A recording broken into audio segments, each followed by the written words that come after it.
हाँ, अगर यही नए रूल अप्लाई हो जाएंगे तो बहुत सारे ऑप्शन ट्रेडर्स को option trading and futures trading बंद भी करनी पड़ सकती है ऐसे रूल्स है। ओके, तो आज इन्हीं पर बात करेंगे। बट कुछ दिनों पहले अगर आपको ठीक से याद होगा तो 30% टैक्स का कुछ कंसेप्ट यहाँ पे घूम रही थी, जिस पर dedicated video and watch it deep video आपको डायमंड बॉक्स वीडियो ने ऑलरेडी दिया था। अगर आपने नहीं देखा तो ये वीडियो होने के बाद आपके सामने स्क्रीन पर जो वीडियो है ये जरूर देखें, क्योंकि इसमें 30% टैक्स की सारी कंसेप्ट हमने एकदम डीप में एक्सप्लेन की है। एक बार जरूर देखिए। तो 30% टैक्स की न्यूज अभी आ चुकी थी। अब मामला सेट होता है नहीं होता, उसमें आ गए कुछ और नए रूल्स के प्रपोजल। अब क्या रूल्स है, ऐसे खतरनाक रूल्स है कि सुनकर आपके होश उड़ जाएंगे। तो आज के वीडियो में हम उन्हीं रूल्स के बारे में डिस्कशन करेंगे। सबसे पहले ये प्रपोजल्स है, ये मैं क्लियर करना चाहता हूँ। दूसरा, क्या प्रपोजल्स है, आखिर ये प्रपोजल्स क्यों लाए गए हैं, किसने लाए हैं ये प्रपोजल्स। उसके बाद क्या ये प्रपोजल्स लागू हो सकते हैं या फिर अगर होंगे तो कब लागू होंगे, इस पर भी आज हम बात करेंगे। तो इन सारे मुद्दों को हम वन बाय वन आगे लेकर बढ़ते हैं। तो चलिए करते हैं वीडियो की शुरुआत। अगर लाइक बटन पर अभी तक प्यार नहीं बरसा है तो लाइक बटन को लाइक कीजिए एंड चैनल पे अगर नए हैं तो सब्सक्राइब कीजिए। ऐसे ही डिटेल एनालिसिस आपको मिलती रहेगी आपके अपने चैनल डायमंड बॉक्स स्टूडियो पर। तो नमस्कार, कैसे हैं आप? स्वागत है आप सभी का एक और बार डायमंड बॉक्स स्टूडियो पर, जहां पर फाइनेंस से लेकर बिजनेस तक एंड लाइफ कोचिंग से लेकर लीडरशिप तक हर एक टाइप का कंटेंट आपको दिया जाता है जो आप आपके लाइफ में इंप्लीमेंट कर सकते हो। बढ़ते वीडियो में आगे, सबसे पहले मैं बात करूंगा कि क्या प्रपोजल्स है। देखिए, प्रपोजल्स काफी भयंकर है। 3 मेन प्रपोजल्स है। पहला, इंक्रीजिंग लॉट साइज, पहला प्रपोजल। दूसरा proposal, higher margin near weekly expiry, मतलब जैसे जैसे एक्सपायरी पास आएगी वैसे वैसे मार्जिन भी बढ़ेंगे। ओके, अब मार्जिन क्या होता है उस पर मैं वीडियो में डिटेल में बात करने वाला हूँ। और तीसरा, reduce number of weekly expiry, weekly expiry जो फिलहाल के लेवल पर है हर दिन एक्सपायरी, वो भी आप कम करने के प्रपोजल्स प्रपोज हुए हैं। तो आप आ जाते हैं पहले प्रपोजल पर, जो है इंक्रीजिंग लॉट साइज, यानी इनका कहना है कि लॉट साइज को और बढ़ाओ। अब ये लॉट मतलब क्या बताता हूं। जैसे अगर आप आम लेने जाते हो तो 1 डजन में 12 आम आते हैं। ओके, वैसे ही शेयर मार्केट में एक लॉट में कुछ ना कुछ शेयर्स आते हैं। निफ्टी की बात करो तो 25 शेयर का एक लॉट होगा, बैंक निफ्टी में 15 शेयर का एक लॉट होता है, और फिन निफ्टी में कितने शेयर का एक लॉट होता है, ये अगर आप प्रो ट्रेडर हो तो आपको पता होगा। जल्दी जल्दी कमेंट में बताइए। तो आप लॉट साइज कैसे डिसाइड करते हैं, कौन तय करता है लॉट की कितनी साइज रहेगी, कैसे तय किया जाता है, इस पर बात करता हूं। तो सबसे पहले हम एग्जांपल लेंगे बैंक निफ्टी का। तो रूल के अकॉर्डिंग क्या होना चाहिए, जो लॉट साइज होती है, लॉट साइज यानी लॉट की वैल्यू, वो 5 लाख से ज्यादा होनी चाहिए। अगर हम बैंक निफ्टी की बात करेंगे तो बैंक निफ्टी की करंट प्राइस 52,000 से ज्यादा है। हम कैलकुलेशन आसान करने के लिए 50,000 कंसीडर करते हैं। अब देखिए, इनका कहना है कि जो भी इंडेक्स की जो वैल्यू है उसको हम कंपेयर करेंगे 5 लाख के साथ, और जो फिगर आएगा उससे बड़ा हम लॉट साइज रखेंगे। जैसे अब यहाँ पे हमें लॉट साइज डिटरमाइन करनी है, यानी लॉट साइज निकलनी है बैंक निफ्टी की। तो कैसे निकालोगे, 5 लाख डिवाइडेड बाय 50,000, यानी 5 lakh divided by current value of index. Okay, वो आपको दे देगा जो आंसर। तो अगर हम डिवाइड करेंगे 5 लाख बाय 50,000, हमें मिलेगा 10, मतलब 10 का एक लॉट होना चाहिए, 10 से ज्यादा का। ओके, बट बैंक निफ्टी का लॉट कितने का है, 15 का, यानी 10 से ज्यादा है तो 15 हम कंसीडर करते हैं। वैसे ही निफ्टी के साथ होता है। निफ्टी में 5 लाख डिवाइडेड बाय निफ्टी की करंट प्राइस कितनी है, 25,000 हम कंसीडर करते हैं कैलकुलेशन को आसान करने के लिए। तो आंसर आएगा 20, यानी 5 लाख डिवाइडेड बाय 25,000, तो आंसर आता है 20। बट 5 लाख नहीं होना चाहिए, 5 लाख से ज्यादा, इसीलिए हम 25 रखते हैं। 20 के आगे कितना भी चलेंगे। तो अगर लॉट साइज को इंक्रीज करना है तो वो कैसे करेंगे, यहाँ पे सिंपल सा कैलकुलेशन है। जो हम 5 लाख का उपयोग कर रहे थे उसकी जगह पर इनका कहना है कि 20 या फिर 25 लाख का यूज कीजिए, यानी जो भी लॉट साइज है वो 4 से 5 गुना हो जाएगी। कैसे, अब देखिए, निफ्टी की जो करंट लॉट साइज है वो होती है 25 की। ओके, तो अगर 4 से 5 गुना हो जाएगा, यानी निफ्टी के लॉट की साइज बढ़ेगी, तो वो 100 से 125 शेयर का एक लॉट हो सकता है। ये इनके फिगर्स के अकॉर्डिंग देखेंगे तो। दूसरा, बैंक निफ्टी में भी 15 का लॉट है। अगर 15 के लॉट को 4 और 5 गुना के बीच में देखेंगे तो 60 से 75, 60 to 75 इतना बड़ा लॉट हो सकता है। यानी अब ट्रेडिंग के लिए मोटा पैसा लगेगा अगर ये रूल अप्लाई हो जाते हैं तो। एंड इसके साथ फिन निफ्टी में कितना हो सकता है, कमेंट में जरूर बताइए।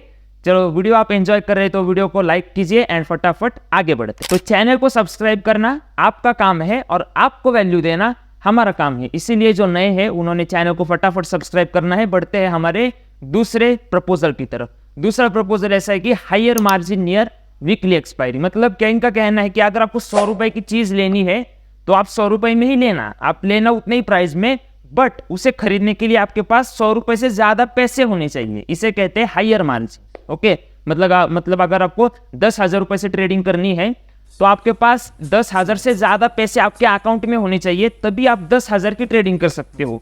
आसान भाषा में बताना है तो ये।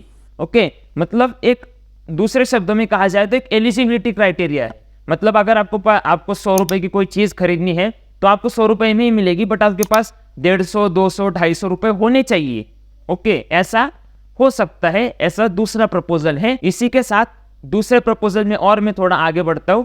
एक्सपायरी के पास जैसे जैसे आप जाओगे वैसे वैसे प्रपोजल और भी बढ़ेंगे। यानी मैंने आपको बताया कि 100 रुपए का कुछ आपको ट्रेडिंग करनी है, एग्जाम्पल के तौर पर बता रहा हूं, 100 रुपए की ट्रेडिंग करनी है तो आपके पास 150, 200 या फिर 300 रुपए होने चाहिए। ओके, ऐसे होने चाहिए। बट जैसे जैसे एक्सपायरी और पास आएगी, वीकली एक्सपायरी और पास आएगी, वैसे वैसे इसको और बढ़ाया जाए, यानी 300, 350, 400 ऐसा करने का भी प्रपोजल दूसरे प्रपोजल में इन्होंने कहा है। तो ये एग्जाम्पल फिगर्स है, एग्जैक्ट फिगर्स तो उन्होंने अब तक बताया नहीं। तो जब आएंगे तो आपको सबसे पहले अपडेट डायमंड बॉक्स वीडियो पे मिलेगा एंड डीप अपडेट मिलेगा। चलिए बढ़ते वीडियो में और आगे तीसरे प्रपोजल पे मैं आ जाता हूँ। तीसरे प्रपोजल पर आ रहा हूँ। फटाफट ये वीडियो शेयर कर दीजिए सभी फ्रेंड्स, फैमिली सर्कल्स में, सो दैट सबके पास ये इंफॉर्मेशन पहुंचे। तीसरा प्रपोजल इनका ऐसा है कि reduce number of weekly expiry. मतलब अगर आप ट्रेडिंग करते हो तो आपको पता होगा मंडे को mid cap and bank x की एक्सपायरी होती है, ट्यूसडे को फिन निफ्टी की एक्सपायरी, वेंसडे को होती है बैंक निफ्टी की एक्सपायरी,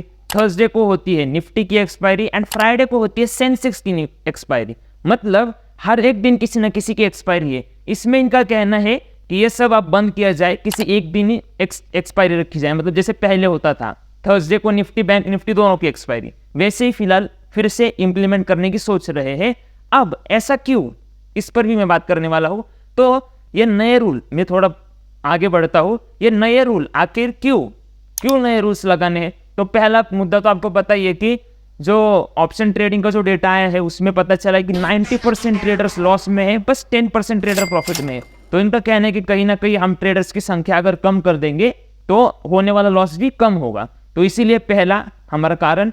बट दूसरा कारण जिस पर कोई बात कर ही नहीं रहा, इनफैक्ट ज्यादा लोगों को पता भी नहीं है, ऐसा कारण है दूसरा जो है हेज फंड्स की हो रही है चांदी। तो इसमें अगर हम और डिटेल में जाने की कोशिश करेंगे तो क्या होता है, देखिए जब भी हर रोज एक्सपायरी होगी तो हेज फंड्स हर रोज मार्केट में आएंगे और हर रोज मोटा पैसा कमाएंगे। लेकिन एक मिनट, मोटा पैसा किसका कमाएंगे? जो रिटेल ट्रेडर है उनका पैसा ये कमा के अपने घर पे लेके जाएंगे। और जो डेटा एनालाइज किया गया है वहां पे सामने आया है कि ज्यादा तो हेज फंड इनमें से भारत देश वाले हैं, यानी विदेशी हेज फंड्स यहाँ पर इन्वॉल्व है। यानी अल्टीमेटली देखोगे तो यहाँ पे प्रॉब्लम क्या है, जो हेज फंड्स है ये फॉरेन कंट्रीज के हैं और इसके वजह से क्या होता है, जो हमारे भारत का पैसा है वो भारत के बाहर जा रहा है, ये हेज फंड लेकर जा रहे हैं। इसीलिए वीकली नंबर ऑफ एक्सपायरीज हमें कम करने का प्रपोज किया है। उसके साथ ये कैसे रिटेल ट्रेडर्स का पैसा अपनी जेब में लेते हैं इसकी बात करता हूँ। सबसे पहले देखिए, मार्केट को अगर किसी एक डायरेक्शन में हिलाना है तो क्या करना पड़ेगा, बहुत बड़ा पैसा डालना पड़ेगा।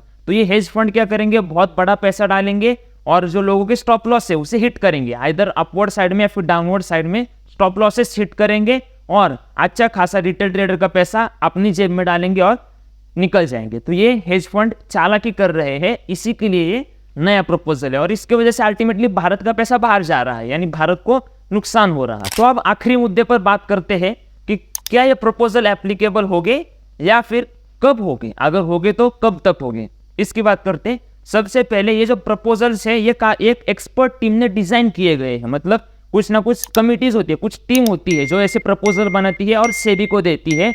बाद में सेबी इस प्रपोजल्स को एनालाइज करती है, उनसे क्या परिणाम हो सकते हैं इनका भी स्टडी करते हुए सेबी फाइनल रिजल्ट्स निकलती है। फिलहाल के लेवल पर ये बस प्रपोजल्स है। 15 तारीख को ये सब गए हैं, सेबी के पास एनालिसिस होगी एंड इसका भी रिपोर्ट बहुत ही जल्द आएगा।